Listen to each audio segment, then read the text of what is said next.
ಭವಾಮಾನಸ ಗೋಚರಂ ರಕ್ತಶುಕ್ಲ ಪ್ರಭಾ ಮಿಶ್ರಂ ಮತೈಕ್ಯಂ ತ್ರಿಪುರಂ ಮಹ. ಈ ಸರ್ವ ರೋಗಗಳಿಗೂ ಮನಸ್ಸು ಅಧಿಷ್ಠಾನ ಅಂತ ಚರಕ ಹೇಳ್ತಾನೆ.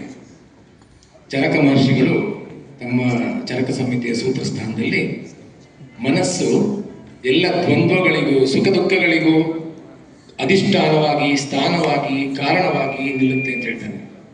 ಎಲ್ಲ ಕಾಯಿಲೆಗಳು ಕೂಡ ಮನಸ್ಸಿನಲ್ಲಿ ಫಸ್ಟ್ ಹುಟ್ಕೊಳ್ಳುತ್ತೆ. ಇದಕ್ಕೊಂದು ಉದಾಹರಣೆಯಾಗಿ ಒಂದು ರಿಸರ್ಚ್ ನಡೆದಿದ್ದನ್ನು ನಾನು ನಿಮ್ಗೆ ಹೇಳ್ತೀನಿ. ಡಾಕ್ಟರ್ ಮಸರು ಇಮೋಟೋ ಅಂತ ಜಪಾನ್ನಲ್ಲಿ ದೊಡ್ಡ ಸೈಂಟಿಸ್ಟ್.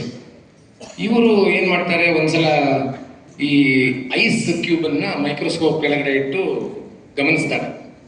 ಒಂದು ಐಸ್ನ ಅಂದರೆ ಐಸಿನ ಒಂದು ಕೋಶ, ಅದರ ಚಿತ್ರ ತುಂಬ ಚಿತ್ತಾರವಾಗಿ ಡಿಸೈನ್ ಆಗಿ ರಂಗೋಲಿ ಥರ ಕಾಣಿಸುತ್ತೆ. ಅದನ್ನು ನೋಡಿದ್ಮೇಲೆ ಅವ್ರು ಏನು ಮಾಡ್ತಾರೆ, ಬೇರೆ ಬೇರೆ ರೀತಿಯ ದ್ರವಗಳನ್ನ ಅಥವಾ ನೀರನ್ನು ಬೇರೆ ಬೇರೆ ಕಡೆಯಿಂದ ಕಲೆಕ್ಟ್ ಮಾಡಿ ಹೇಗೆ ಕಾಣಿಸುತ್ತೆ, ಒಂದೇ ಥರ ಇದೆಯಾ ಬೇರೆ ಬೇರೆ ಥರ ಇದೆಯಾ ನೋಡಬೇಕು ಅಂತ ಒಂದು ರಿಸರ್ಚ್ ಹಮ್ಮಿಕೊಳ್ತಾರೆ.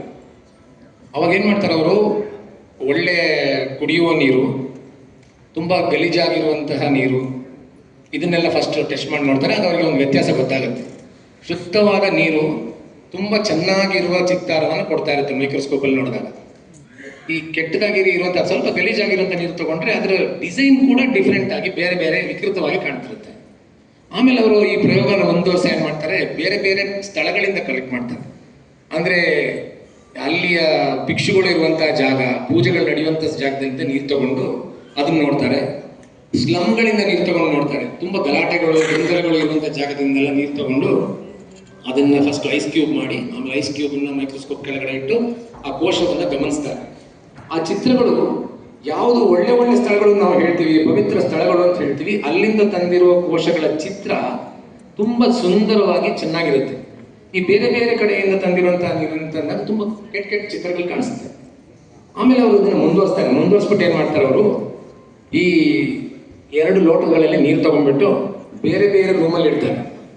ಒಂದು ರೂಮಲ್ಲಿರೋ ನೀರಿಗೆ ದಿನ ಬೆಳಗಡೆ ಹೋಗಿ, ನೀನು ತುಂಬ ಪವಿತ್ರವಾದ ನೀರು, ನಾವು ಹೇಗೆ ಮಂತ್ರಗಳು ಹೇಳ್ತೀವಿ ಹಾಗೆ ಅವರು ಅದನ್ನ ಜಪಾನ್ ಭಾಷೆಯಲ್ಲಿ ಹೇಳ್ತಾರೆ. ನೀನು ತುಂಬ ಪವಿತ್ರವಾಗಿರೋ ನೀರು, ನಿನ್ನನ್ನು ಕುಡಿದವರಿಗೆಲ್ಲ ಆರೋಗ್ಯ ಚೆನ್ನಾಗುತ್ತೆ, ನೀನು ಎಲ್ಲರಿಗೂ ಸ್ನೇಹಿತ, ಹಾಗೆ ಹೀಗೆ ಅಂತೆಲ್ಲ ಹೇಳ್ತಾರೆ.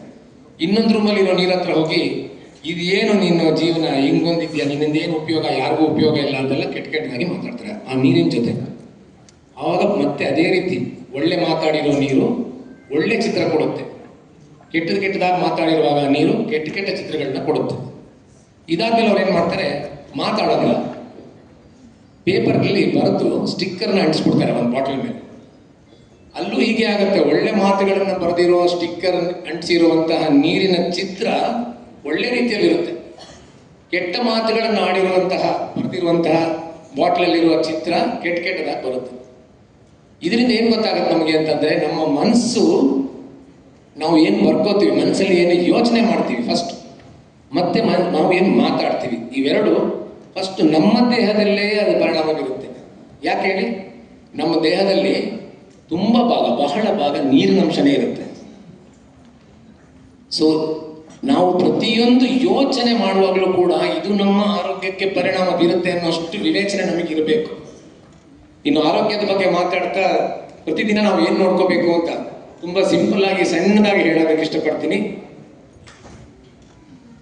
ನಮಗೆ ಹಸಿವಾದ ಕೂಡಲೇ ಮುದ್ದೆ ಆಗ ತಿನ್ಬೇಕು, ಅಂದರೆ ಹಸಿವಾದಾಗ ಮಾತ್ರ ಮುದ್ದೆ ತಿನ್ಬೇಕು, ಆಹಾರ ತಿನ್ಬೇಕು. ಬಿದ್ದ ಕೂಡಲೇ ನಿದ್ದೆ ಬರಬೇಕು, ಹಾಸಿಗೆ ಮೇಲೆ ಬಿದ್ದ ಕೂಡಲೇ ನಿದ್ದೆ ಬರಬೇಕು, ಬೆಳಗ್ಗೆ ಎದ್ದ ಕೂಡಲೇ ಲದ್ದಿ ಆಗಬೇಕು. ಇದು ಸರಿಯಾಗಿ ನಡೆದರೆ ಜೀವನ ಆರೋಗ್ಯ ಎಲ್ಲ ಸರಿಯಾಗಿರುತ್ತೆ. ತುಂಬ ಜನ ಯೋಚನೆ ಮಾಡ್ತಾರೆ, ಈ ವಿಸರ್ಜನೆ ಅನ್ನೋದು ಯಾವಾಗಾದ್ರೆ ಏನು, ದಿನಕ್ಕೊಮ್ಮೆ ಆದ್ರೆ ಆಯ್ತು, 2 ದಿನಕ್ಕೊಂದ್ರೆ ಆಯ್ತು, ಸಂಜೆ ಆದ್ರೆ ಆಯ್ತು, ರಾತ್ರಿ ಆದ್ರೆ ಸಾಕು ಅನ್ನೋ ಯೋಚನೆ ಇರುತ್ತೆ. ಹಾಗಿರೋದಿಲ್ಲ. ಸೂರ್ಯನು ಎಷ್ಟೆಷ್ಟೊತ್ತಿಗೂ ಬರೋದಿಲ್ಲ, ಸೂರ್ಯ ಬೆಳಗ್ಗೆನೇ ಉದಯ ಆಗೋದು, ಅಥವಾ ಸೂರ್ಯ ಉದಯ ಆದಾಗಲೇ ಬೆಳಗಾಗೋದು. ಸೊ ಹೇಗೆ ಪ್ರಪಂಚದ ನಿಯಮ ನಡೆಯುತ್ತೋ ಹಾಗೆ ನಮ್ಮ ದೇಹದ ನಿಯಮ ಕೂಡ ನಡೀತಾ ಇರುತ್ತೆ. ಸೊ ಪ್ರಪಂಚದ ನಿಯಮ, ದೇಹದ ನಿಯಮ ಎರಡು ಸಮತೋಲನವಾಗಿ ಇಟ್ಕೊಳ್ತಾ ಹೋಗ್ಬೇಕು ನಾವು.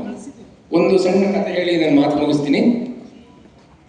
ಒಂದ್ಸತಿ ನಾನು ಪ್ರಾಕ್ಟೀಸ್ ಸ್ಟಾರ್ಟ್ ಮಾಡಿದ್ದ ಸಮಯದಲ್ಲಿ 98ನೇ ಇಸ್ವಿಯಲ್ಲಿ ಒಂದು 17-18 ವರ್ಷದ ಹುಡುಗಿನ ಕರ್ಕೊಂಡು ಅವ್ರ ತಂದೆ ತಾಯಿ ಬಂದರು. ನಮ್ಮ ಕ್ಲಿನಿಕ್ ಪಕ್ಕದ ರೋಡಲ್ಲೇ ಇದ್ರು ಅವರು.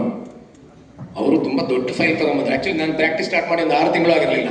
ಸ್ವಲ್ಪ ಭಯನೇ ಆಯಿತು. ತುಂಬ ದೊಡ್ಡ ಫೈಲ್ ಇಟ್ಕೊಂಡು ಬಂದ್ಬಿಟ್ಟಿದ್ರು. ಆವಾಗಲೇ ಅವ್ರು ದೊಡ್ಡ ದೊಡ್ಡ ಆಸ್ಪತ್ರೆಗಳಿಗೆ ಹೋಗಿ ಸ್ಕ್ಯಾನಿಂಗು, ಎಕ್ಸ್ರೇ, 28 ಏನೇನು ಟೆಸ್ಟ್ಗಳಿತ್ತು ಎಲ್ಲ ಮಾಡಿಬಿಟ್ಟಿದ್ರು.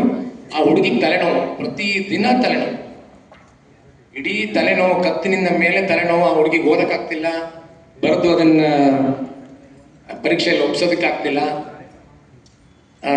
ಇಂಥ ಸಂದರ್ಭದಲ್ಲಿ ಏನು ಮಾಡೋದು? ಇಷ್ಟೊಂದು ದೊಡ್ಡ ಫೈಲ್ ತಂದುಬಿಟ್ಟಿದ್ದಾರೆ. ಎಲ್ಲ ಒಂದು ಕಡೆ ನೋಡ್ತಾ ಬರ್ತೀನಿ. ಅವ್ರು ನೋಡಿದ್ದಾರೆ, ಟೆಸ್ಟ್ ಮಾಡಿದ್ದಾರೆ, ಎಲ್ಲ ಬ್ಲಡ್ ಟೆಸ್ಟು ಆಯಿತು, ಎಕ್ಸ್ರೇ ಆಯಿತು, ಸ್ಕ್ಯಾನಿಂಗ್ ಆಯಿತು, MRI ಇಂಥದ್ದೆಲ್ಲ ಮಾಡಿದ್ದಾರೆ. ಕೊನೆಗೆ ಎಲ್ಲ ಕ್ವೈರಿ ಬರೆದಿಟ್ಬಿಟ್ಟಿದ್ದಾರೆ. ಬೆನ್ನು ಮೂಳೆಯ ಒಳಭಾಗದಲ್ಲಿ, ಅಂದರೆ ಸ್ಕ್ಯಾನಿಂಗಲ್ಲಿ ಕಾಣದೇ ಇರುವಂತಹ ಜಾಗದಲ್ಲಿ ಟ್ಯೂಮರ್ ಇರಬಹುದು ಅಂತ ಬರೆದಿದ್ದಾರೆ ಡಾಕ್ಟರ್, ನ್ಯೂರಾಲಜಿಸ್ಟ್. ಆದರೆ ಅವ್ರಿಗೆ ಕಾರಣ ಗೊತ್ತಾಗಿರಲಿಲ್ಲ. ನಾನೆಲ್ಲ ನೋಡಿದೆ, ಎಲ್ಲ ಕೇಳಿದೆ. ಕೊನೆಯಲ್ಲಿ ಒಂದು ಪ್ರಶ್ನೆ ಕೇಳಿದೆ, ದಿನ ಬೆಳಗ್ಗೆ ಸರಿಯಾಗಿ ವಿಸರ್ಜನೆ ಆಗ್ತಿದೆಯಾ ಅಂತ.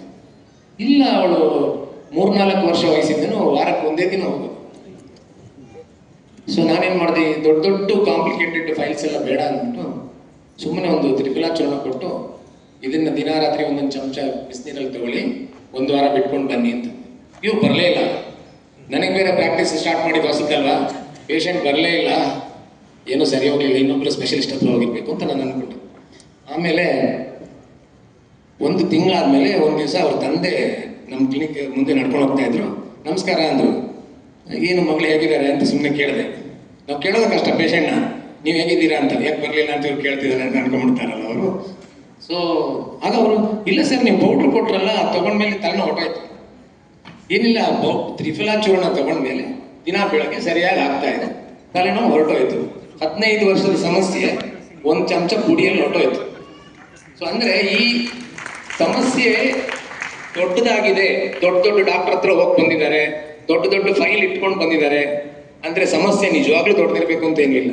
ಅವಳನ್ನ, ಆ ಹುಡುಗಿನ ಅಷ್ಟೂ ಜನ ಡಾಕ್ಟ್ರು ಮೋಷನ್ ಸರಿಯಾಗಿ ಆಗ್ತಿದ್ಯಾ ಅಂತ ಕೇಳಿರಲಿಲ್ಲ ಅಷ್ಟೇ. ಇದೊಂದೇ ಆಯುರ್ವೇದದಲ್ಲಿ ಪ್ರತಿ ಪೇಷಂಟ್ ಬಂದಾಗ ನಾವು ಅದನ್ನೇ ಕೇಳ್ತೀವಿ. ನಿದ್ರೆ ಚೆನ್ನಾಗಿ ಮಾಡ್ತೀರಾ, ಊಟ ಚೆನ್ನಾಗಿ ಮಾಡ್ತೀರಾ, ಸಮಯಕ್ಕೆ ಸರಿಯಾಗಿ ಮಾಡ್ತೀರಾ, ಸಮಯಕ್ಕೆ ಸರಿಯಾಗಿ ವಿಸರ್ಜನೆ ಆಗ್ತಿದ್ಯಾ, ಖುಷಿಯಾಗಿದ್ದೀರಾ, ಇಷ್ಟೇ. ಇದರಲ್ಲೇ ಆರೋಗ್ಯದ ಸೂತ್ರ ಇರೋದು, ಇದರಲ್ಲೇ ಆರೋಗ್ಯದ ರಹಸ್ಯ ಇರೋದು.